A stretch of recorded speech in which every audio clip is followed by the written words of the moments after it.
Most electronic components don't look impressive. A diode looks like a small piece of plastic with two legs. A transistor, not much more intimidating. But these tiny components are responsible for controlling how electricity behaves inside almost every device you own, so instead of just defining them, let's actually understand them. Hi guys, this is BrainCraftX, and in this video we are going to be learning the working principles of a diode and a transistor.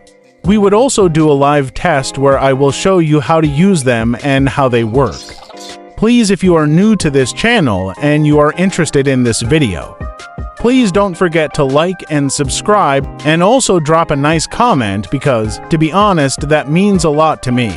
Let's start from a diode. A diode is a component that allows current to flow in one direction and blocks it in the other. That's the definition. But what does that really mean in a real system? Imagine you're filling a water tank using a pipe. Now, you don't just want water to enter the tank. You also want to make sure it doesn't flow backward when the pump stops.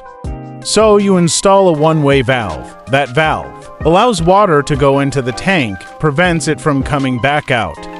That's exactly what a diode does in a circuit. Why this matters. Without that valve, water flows backward. System becomes unstable. Without a diode, current can reverse, components can get damaged. Circuits will behave unpredictably. Inside a diode is something called a p-n junction. Now, instead of going deep into physics, here's what you need to understand.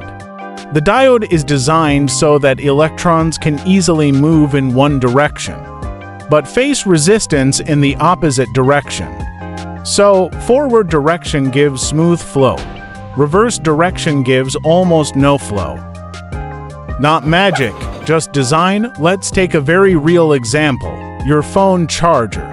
The electricity from your wall is AC, meaning it constantly changes direction.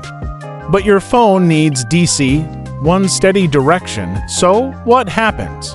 Diodes are used to block the backward part of AC, leaving only one directional flow. This process is called rectification. Why this matters? Without diodes in your charger, your phone wouldn't charge properly, or worse, it could be damaged. So the diode isn't just a one-way device, it's a stability tool. A diode doesn't try to control how much current flows, it simply decides. Should this current be allowed or not? So now, let's do a quick physical test on diodes. So, what we have here is a rectifier diode, which is very common in most electric socket. The white stripe represents the negative part. We are going to use the diode to build an LED circuit. So first, cut a portable size for your circuit base. Draw a space for your diode. Next, draw the remaining part of the circuit. Pause the video to view the circuit diagram.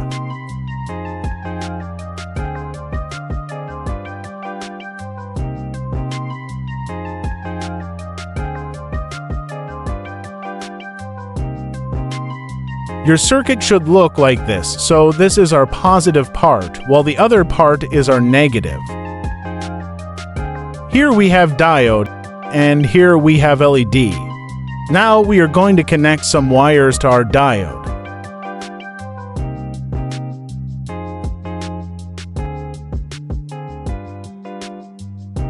Next, I will put a drop of glue on the diode port.